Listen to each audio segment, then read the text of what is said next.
I flinched as the plate crashed into the sink, shattering into jagged pieces. "You call this a meal? My dog wouldn't touch this," Helen sneered, her eyes narrowing as she glared at me.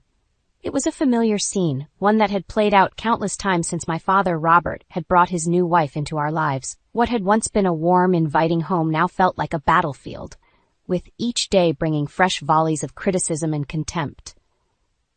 "I'm sorry, Helen," I said, my voice barely above a whisper. "I'll try harder next time." Her lips curled into a cruel smile. "You really think this is acceptable, Arya? This is pathetic, even for you." I wanted to argue, to defend myself, but the words stuck in my throat.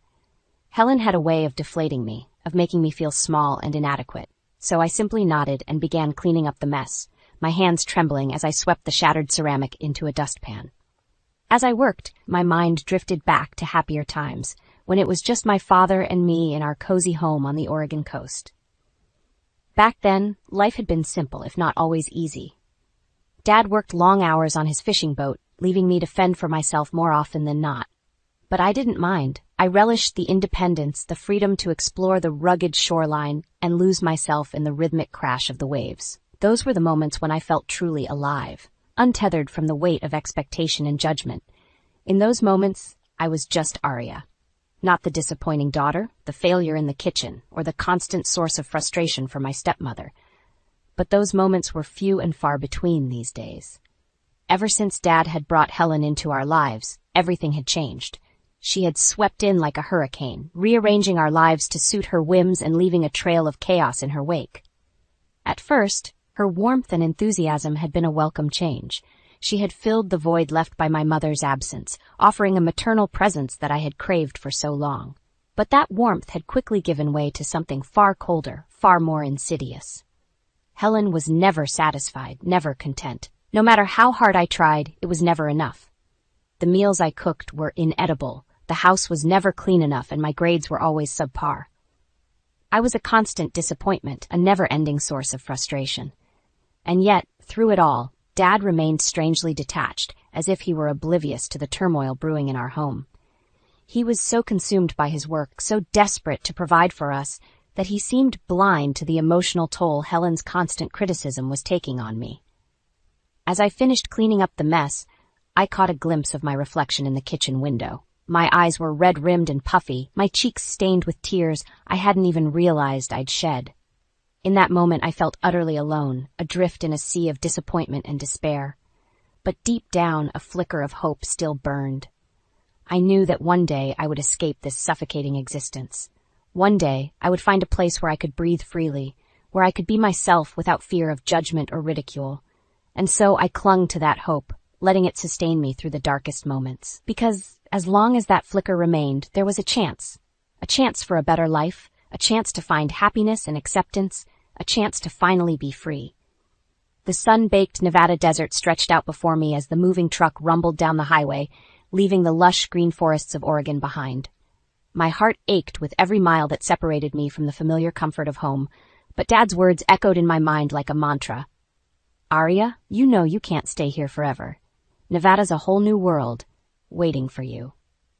He was right, of course. As much as I loved the rugged beauty of the Oregon coast, I couldn't let the ghosts of my past with Helen hold me back.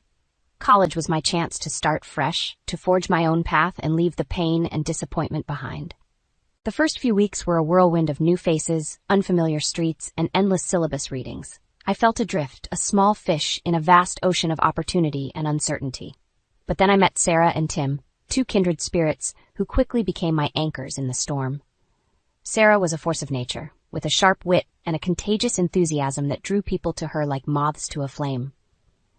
From the moment we met in our shared dorm room, I knew she was someone special.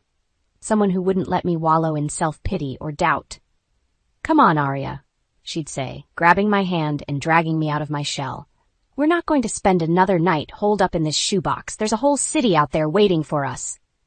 And Tim, well, he was the perfect counterbalance to Sarah's boundless energy. Quiet and introspective, he had a way of grounding us both, reminding us to take a breath and appreciate the little moments that so often slipped by unnoticed. Together, the three of us were an unstoppable trio, exploring every nook and cranny of our new urban playground. We'd spend hours wandering the bustling city streets, marveling at the towering skyscrapers and the endless parade of humanity that flowed through them. It was during one of these aimless strolls that I first laid eyes on Greg.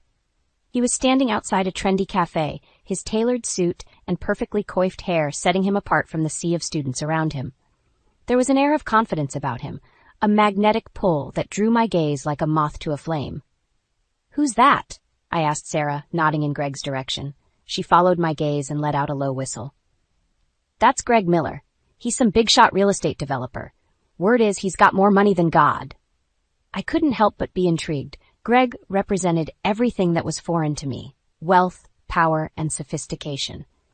He was a world away from the simple life I'd known on the Oregon coast, and yet there was something undeniably alluring about him. Little did I know, that chance encounter would set in motion a chain of events that would forever alter the course of my life. As the weeks turned to months, Greg and I grew closer, drawn together by our shared passion for urban planning and design. He was charming and attentive, showering me with compliments and lavish gifts that left me equal parts flattered and uneasy. "Be careful, Arya," Sarah would warn me, her brow furrowed with concern. "Guys like Greg always want something in return." But I brushed off her concerns, too dazzled by Greg's world of opulence and possibility to see the warning signs. It wasn't until much later that I realized just how right she had been. Because beneath Greg's polished exterior lurked a darkness, a twisted sense of entitlement and control that would slowly, insidiously, seep into every aspect of my life. And by the time I saw it for what it truly was, it was already too late. The net had been cast, and I was well and truly ensnared.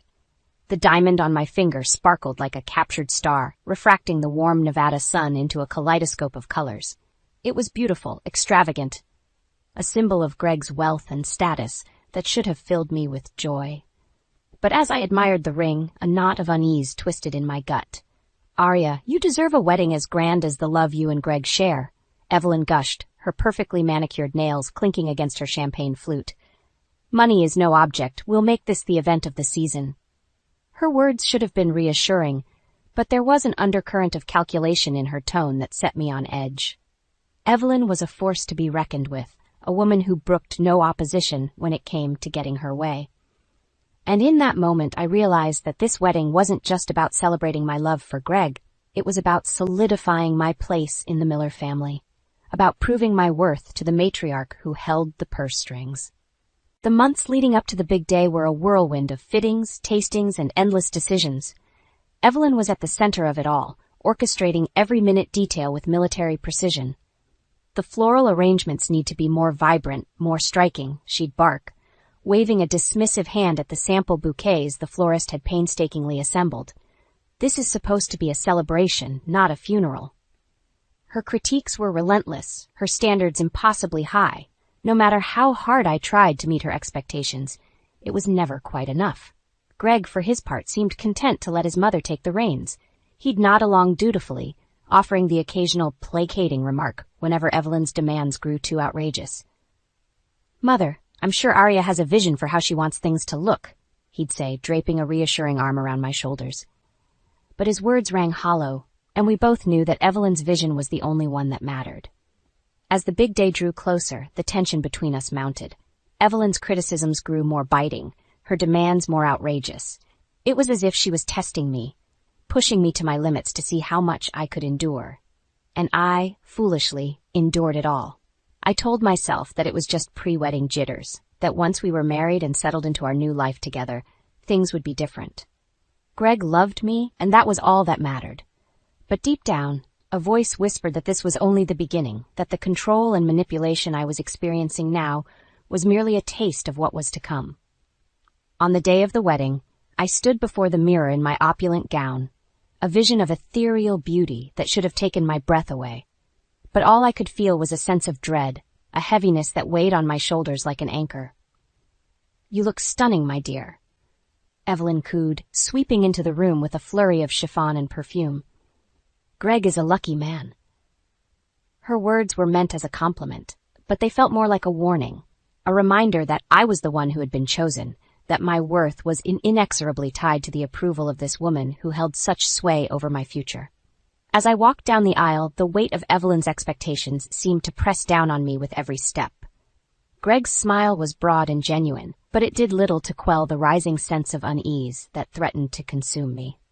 Because in that moment, as I pledged my life and loved this man, I knew that I was also pledging my allegiance to Evelyn and to the twisted game of control and manipulation that she had so expertly mastered.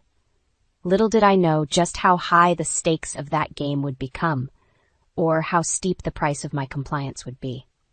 The honeymoon was a brief reprieve, a fleeting taste of the happiness and freedom I had so naively expected married life to bring.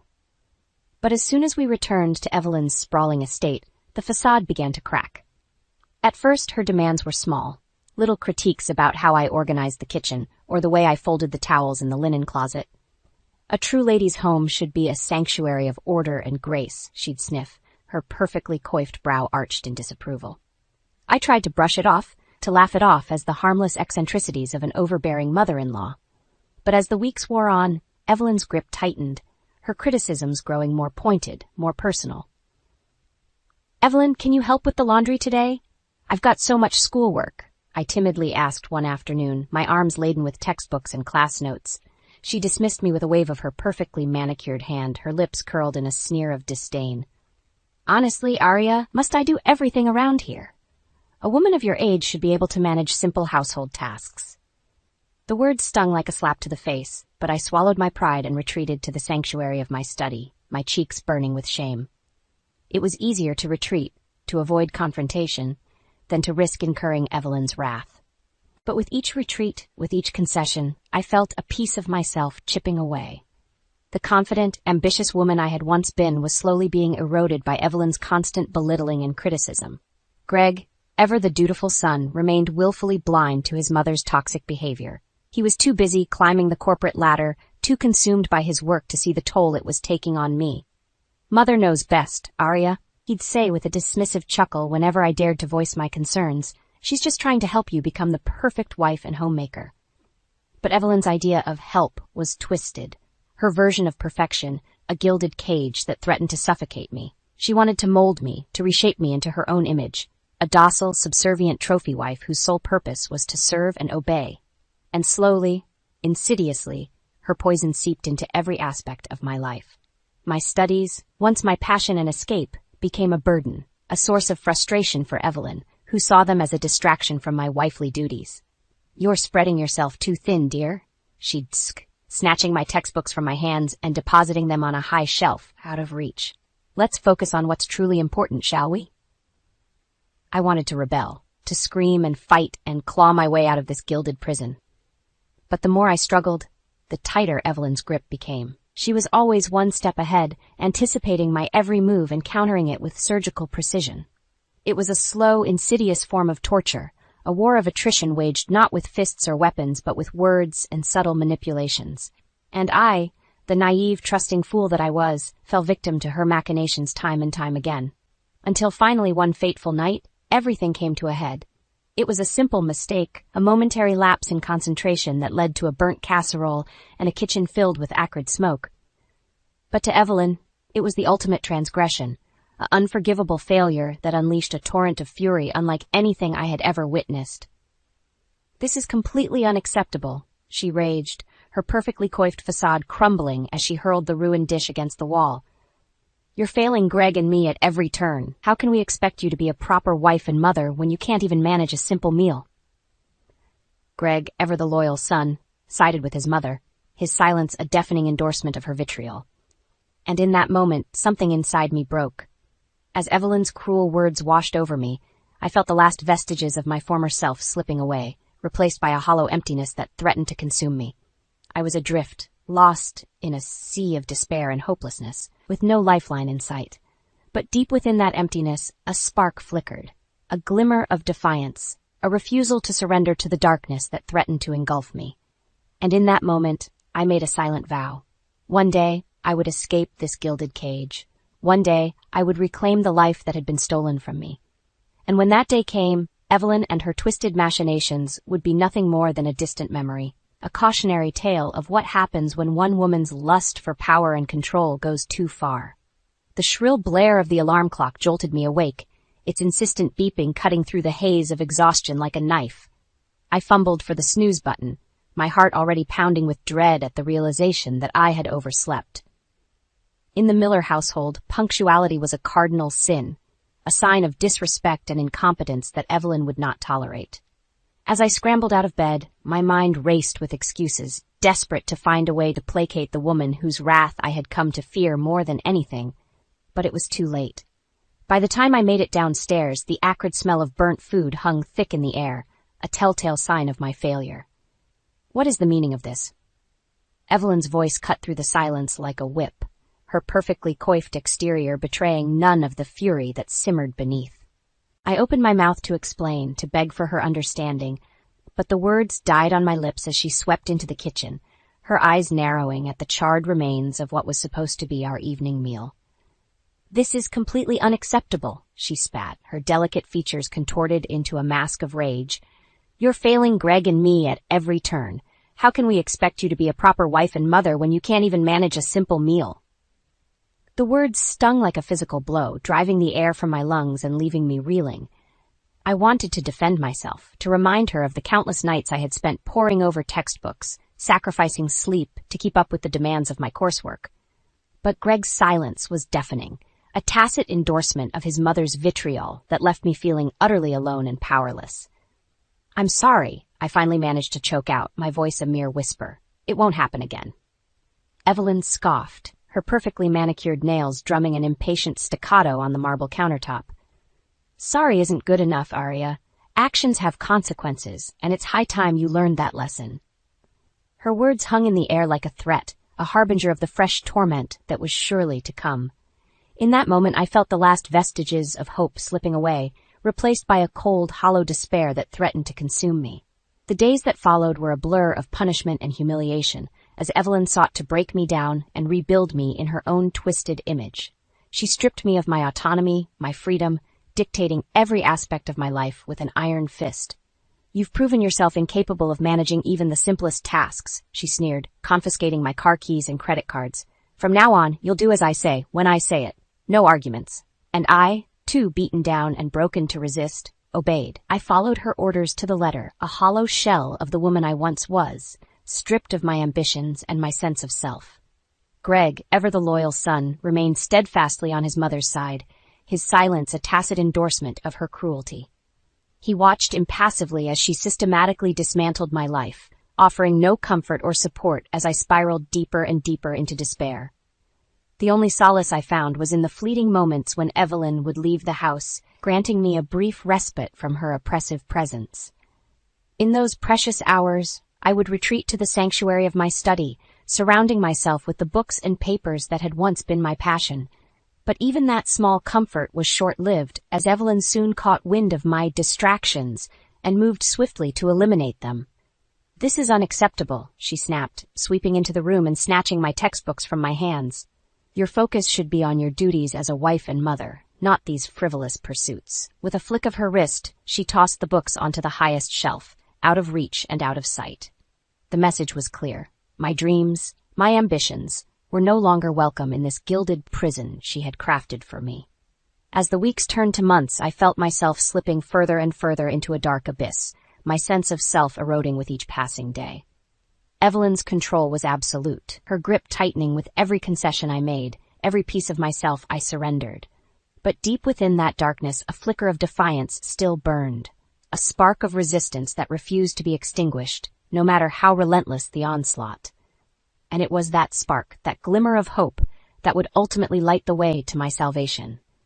The 2 pink lines on the pregnancy test seemed to mock me, their vibrant hue a stark contrast to the dull, lifeless existence I had resigned myself to. A child, a new life, a fresh start, should have filled me with joy, with hope for the future. But as the reality of my situation sank in, all I felt was a crushing sense of dread. "Evelyn, I'm pregnant," I stammered, my voice barely above a whisper as I clutched the plastic stick in my trembling hands. For a moment, a heavy silence hung in the air, thick and suffocating. Then, like a dam bursting, Evelyn's fury erupted, her perfectly coiffed facade crumbling as she unleashed a torrent of vitriol.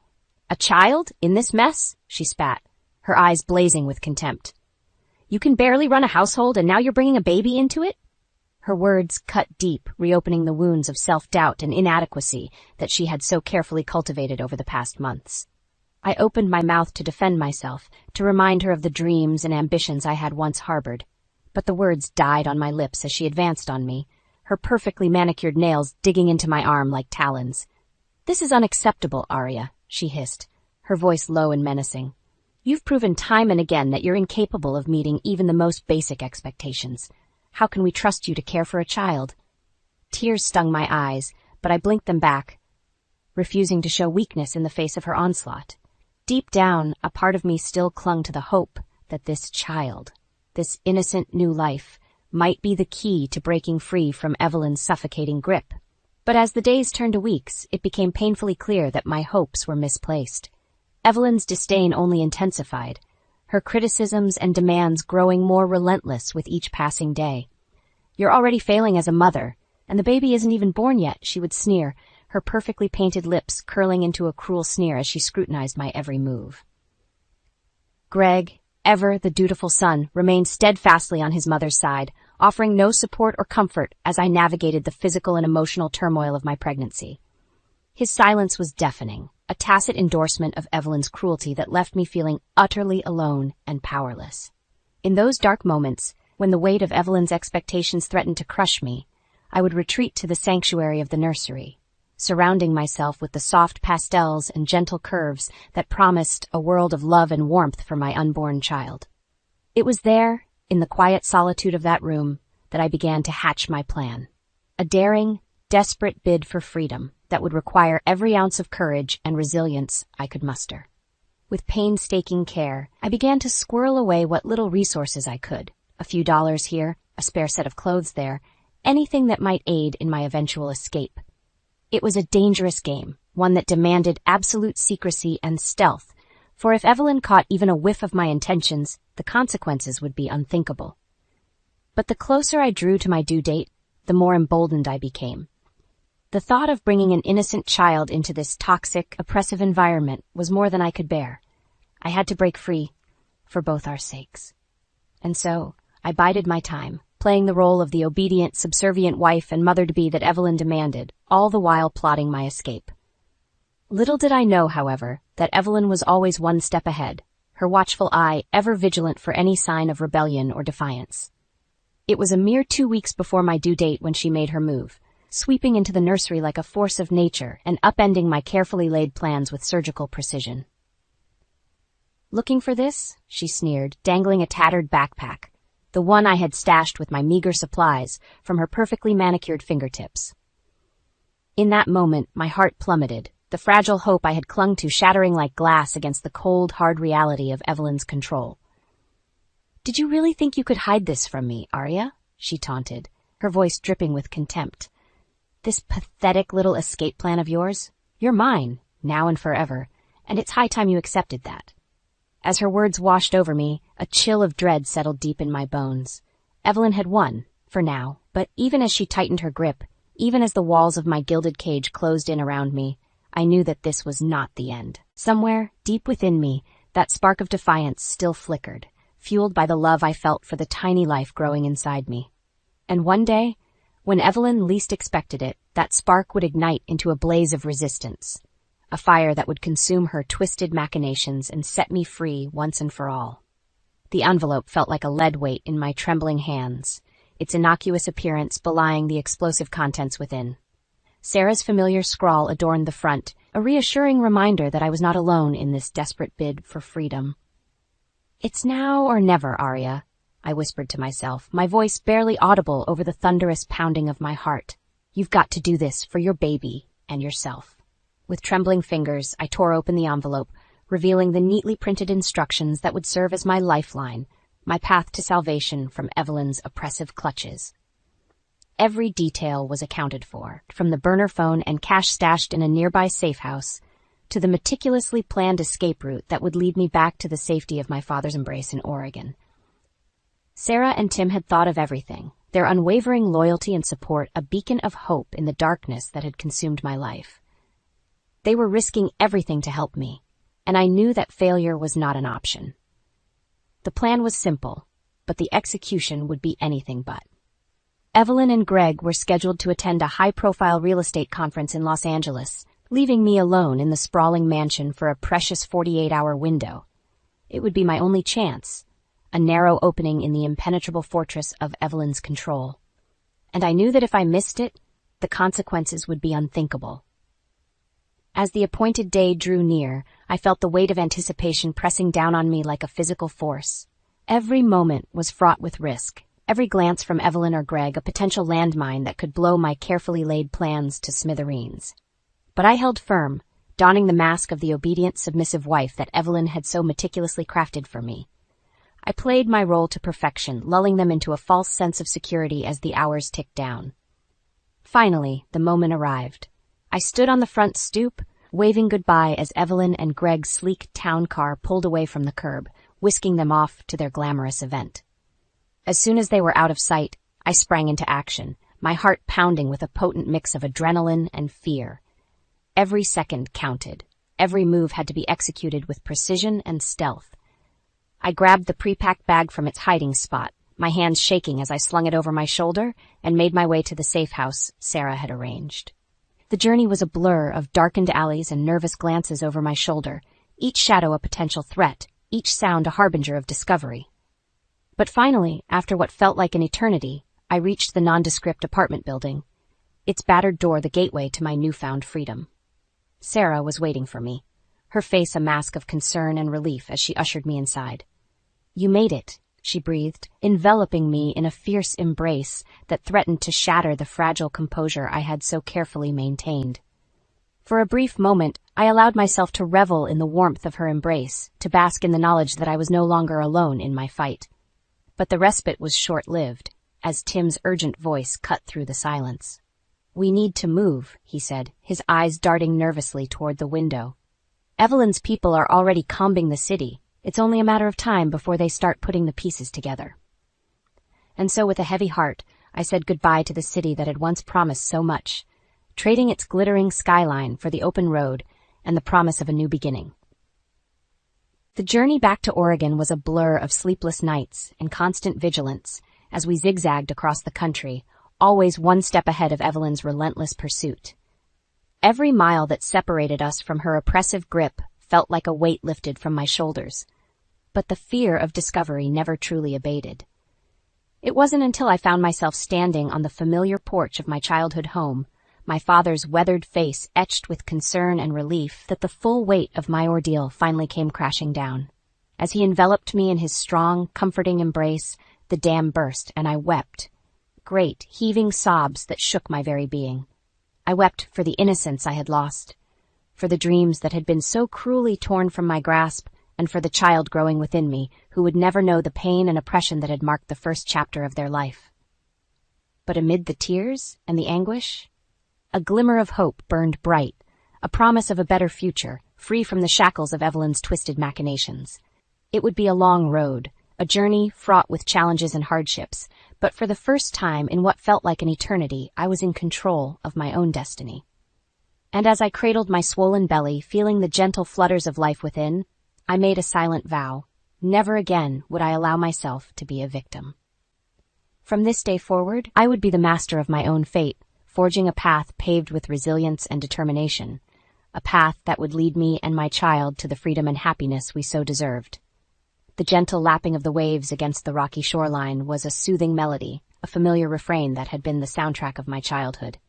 As I stood there, my toes buried in the cool sand, I felt a sense of peace wash over me. A peace I had thought lost forever in the depths of Evelyn's twisted machinations. "You're stronger than you think, Arya," Sarah murmured, giving my hand a gentle squeeze. "You've made it this far. You can make it all the way." Her words were a balm to the still raw wounds of my ordeal, a reminder that I was no longer that broken, cowering shell of a woman who had once been trapped in Evelyn's gilded cage. I was a survivor, a fighter, forged in the fires of adversity, and tempered by the love of those who had never lost faith in me. As the months passed, I slowly began to rebuild the life that had been so cruelly torn from my grasp. With my father's unwavering support and the unconditional love of my newborn son cradled in my arms, I found the strength to pursue my dreams once more. Sarah and Tim were by my side every step of the way, their loyalty and friendship a constant source of inspiration. Together, we navigated the challenges of starting over, each victory, no matter how small, a testament to the resilience that had carried us through our darkest hours. And as I immersed myself in the world of urban planning and design, a field that had once been my passion and my escape, I found a renewed sense of purpose, a driving force that propelled me forward, leaving the ghosts of my past firmly in the rearview mirror. But even as I rebuilt my life, piece by hard-won piece, the universe seemed determined to deliver a poetic justice that even I could never have foreseen. It started with a whisper, a rumor that rippled through the close-knit community of Oregon's coastal towns, a rumor that Evelyn and Greg's once mighty real estate empire was crumbling under the weight of their own hubris.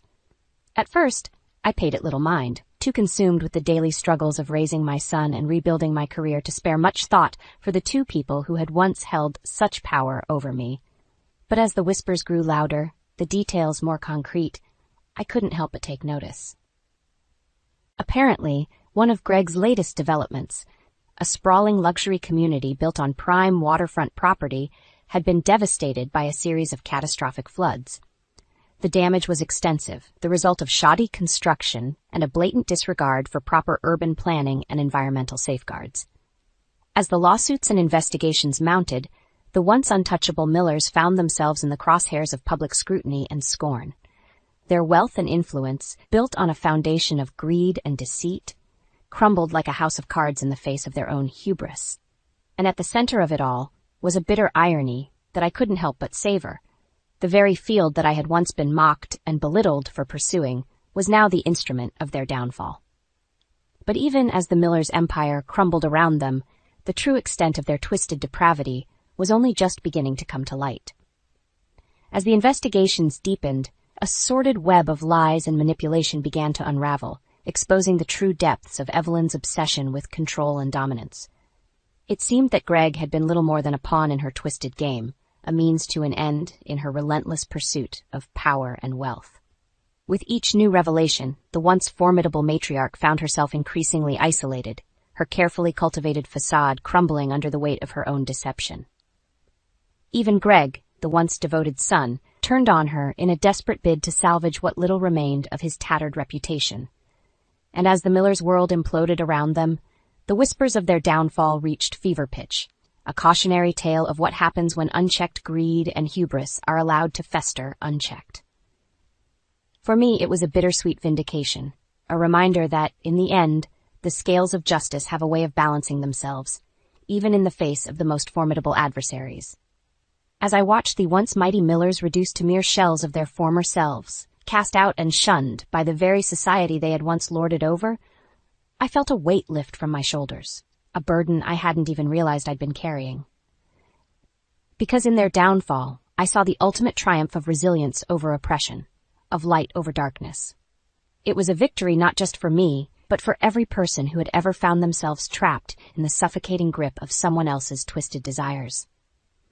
And as I cradled my son close, his innocent eyes shining with the promise of a future untainted by the demons of my past, I made a silent vow. Never again would I allow myself to be a victim. From this day forward, I would walk with my head held high, a living embodiment of the strength and determination that had carried me through the darkest of times. For I was Aria Thompson, survivor, fighter, and master of my own destiny, and no force on earth, not even the twisted machinations of a woman like Evelyn Miller, could ever take that away from me again.